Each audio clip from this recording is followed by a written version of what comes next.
Shalom, salam dalam damai sejahtera untuk rekan-rekan sekalian. Pada hari ini, renungan saya beri judul Gereja yang Sehat. Firman Tuhan diambil dari 1 Petrus 2 ayat 1 sampai dengan 10 yang berbunyi, "Karena itu buanglah segala kejahatan, segala tipu muslihat dan segala macam kemunafikan, kedengkian dan fitnah. Dan jadilah sama seperti bayi yang baru lahir, yang selalu ingin akan air susu yang murni dan yang rohani, supaya olehnya kamu bertumbuh dan beroleh keselamatan. Jika kamu benar-benar telah mengecap kebaikan Tuhan, dan datanglah kepadanya batu yang hidup itu, yang memang dibuang oleh manusia, tetapi yang dipilih dan dihormat di hadirat Allah.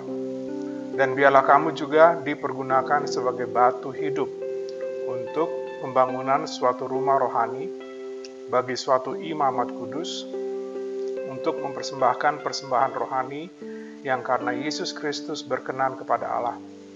Sebab ada tertulis dalam kitab suci, sesungguhnya aku meletakkan di Sion sebuah batu yang terpilih, sebuah batu penjuru yang mahal, dan siapa yang percaya kepadanya tidak akan dipermalukan. Karena itu bagi kamu yang percaya ia mahal, tetapi bagi mereka yang tidak percaya, batu yang telah dibuang oleh tukang-tukang bangunan telah menjadi batu penjuru, juga telah menjadi batu sentuhan dan suatu batu sandungan. Mereka tersandung padanya karena mereka tidak taat kepada firman Allah, dan untuk itu mereka juga telah disediakan. Tetapi kamulah bangsa yang terpilih, imamat yang rajani, bangsa yang kudus, umat kepunyaan Allah sendiri, supaya kamu memberitakan perbuatan-perbuatan yang besar dari Dia yang telah memanggil kamu keluar dari kegelapan kepada terangnya yang ajaib. Kamu yang dahulu bukan umat Allah, tetapi yang sekarang telah menjadi umat-Nya, yang dahulu tidak dikasihani, tapi yang sekarang telah beroleh belas kasihan." Sebagai pembukaan, pertanyaan, apa definisi gereja? Di Perjanjian Lama, Tuhan mempunyai bait Allah sebagai tempat untuk orang-orangnya. Di Perjanjian Baru, Tuhan mempunyai orang-orangnya sebagai bait Allah. Jadi gereja adalah persekutuan orang-orang percaya. 1 Korintus 6 ayat 19, "Atau tidak tahukah kamu bahwa tubuhmu adalah bait Roh Kudus yang diam di dalam kamu, Roh Kudus yang kamu peroleh dari Allah, dan bahwa kamu bukan milik kamu sendiri." Saya membagi renungan ini dalam 3 bagian. Yang pertama, menjauh. Ayat pertama, menjauh berarti buang, melepas, atau menyangkal. Ayat pertama mengatakan, "Karena itu buanglah segala kejahatan, segala tipu muslihat, dan segala macam kemunafikan, kedengkian, dan fitnah." Ada 5 hal yang merusak kesehatan persatuan gereja atau persekutuan gereja. Yang pertama, kejahatan. Jadi dibuang segala kejahatan, yaitu rencana jahat, rencana ingin menyakiti seseorang, kemudian segala tipu muslihat, ketidaktulusan, kemudian segala macam kemunafikan, ibadah yang pura-pura atau kasih yang pura-pura, kemudian segala macam kedengkian, sakit hati, akar pahit, tidak mau memaafkan. Kemudian yang terakhir, yang kelima, segala macam fitnah. Mereka yang suka menusuk dari belakang, mereka yang suka menggosip. Jadi catatan, menjauh itu tidak otomatis. Harus mengambil keputusan untuk terus menjauh dari 5 hal ini, yaitu kejahatan, tipu muslihat, kemunafikan, kedengkian, dan fitnah.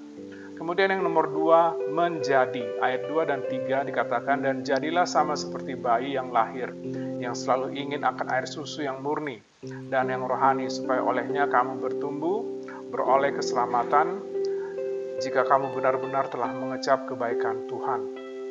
Jadi setelah membuang atau menjauh, harus mengisi. Ada 2 hal, berakar. Sebagai catatan, berakar berarti mengisi diri dengan firman. Ayat kita mengatakan seperti bayi yang baru lahir merindukan susu yang murni.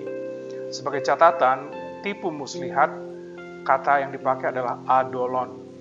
Murni adalah dolon, berarti prinsip. firman Tuhan tidak menipu. Demikian juga seharusnya anak-anak Tuhan untuk tidak menipu atau melakukan tipu muslihat. Kemudian selain ingin susu yang murni, berarti selalu ingin datang untuk mempelajari firman Tuhan. Kemudian yang kedua, bertumbuh. Bertumbuh berarti bertumbuh dalam ketaatan. Sebagai ilustrasi, setelah minum susu, harus berolahraga. Jangan menjadi gemuk rohani, hanya mendengar tetapi tidak melakukan. Kemudian yang ketiga, menjangkau. Dikatakan, datanglah. Bukan satu kali pada saat menerima Tuhan Yesus, tapi terus datang secara pribadi, menunjukkan hubungan yang akrab.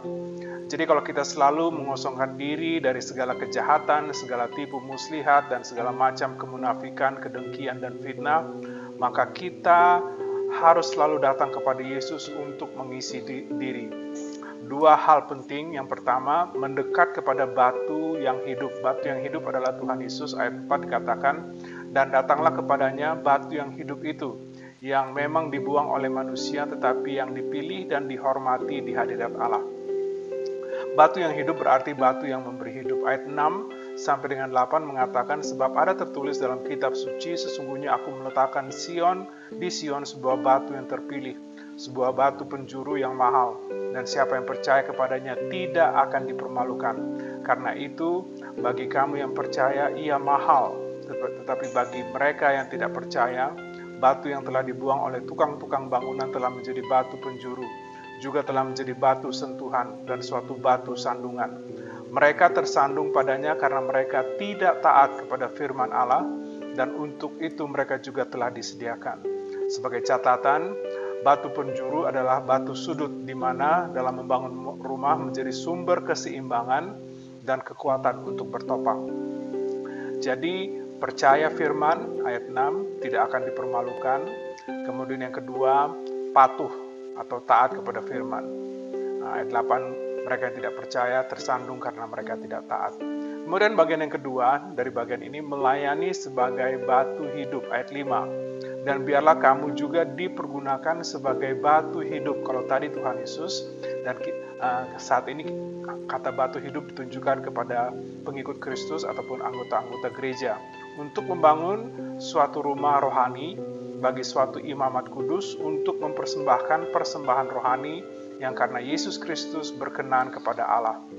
Tetapi kamu, ayat 9, kamulah bangsa yang terpilih, imamat yang rajani, bangsa yang kudus, umat kepunyaan Allah sendiri, supaya kamu memberitakan perbuatan-perbuatan yang besar dari Dia yang telah memanggil kamu keluar dari kegelapan kepada terangnya yang ajaib. Kamu yang dahulu bukan umat Allah, tetapi yang sekarang telah menjadi umatnya, yang dahulu tidak dikasihani, tetapi yang sekarang telah beroleh belas kasihan. Jadi gereja bukan hanya orang-orangnya, tetapi juga orang-orang yang melayani. Ada beberapa kata-kata penting. Bangsa yang terpilih di perjanjian lama adalah bangsa Israel, di perjanjian baru semua bangsa. Kemudian imamat yang rajani, di perjanjian lama kita memerlukan imam, di perjanjian baru kita adalah imam, tidak perlu lagi pengantara. Kemudian bangsa yang diutus, dipisahkan, atau bangsa yang kudus, artinya dipisahkan untuk melakukan pekerjaan mulia. Dipisahkan berarti tidak sama atau berbeda dengan dunia. Untuk umat, kata berikutnya yang penting, umat kepunyaan. Kita adalah milik Tuhan, dijaga oleh Tuhan, dipelihara oleh Tuhan, dan Tuhan memberikan perlindungan dan penyediaan.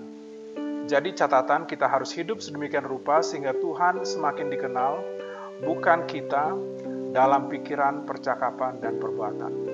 Sebagai kesimpulan juga, pelayanan berarti mempersembahkan persembahan yang hidup. Roma 12 ayat 1 sampai dengan 2. Karena itu, saudara-saudara, demi kemurahan Allah, aku menasihatkan kamu supaya kamu mempersembahkan tubuhmu sebagai persembahan yang hidup, yang kudus, dan yang berkenan kepada Allah. Itu adalah ibadahmu yang sejati.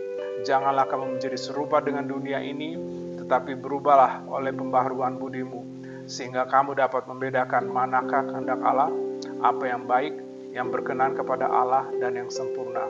Kemudian pelayanan juga berarti memberitakan, ayat 9b sampai 10, supaya kamu memberitakan perbuatan-perbuatan yang besar dari Dia, yang telah memanggil kamu keluar dari kegelapan kepada terangnya yang ajaib. Kami yang dahulu bukan umat Allah, tetapi yang sekarang telah menjadi umat-Nya, yang dahulu tidak dikasihani, tetapi yang sekarang telah beroleh belas kasihan. Kiranya firman Tuhan boleh menjadi berkat bagi kita. Tuhan Yesus memberkati pemberitaan dan penerapannya. Haleluya. Amin.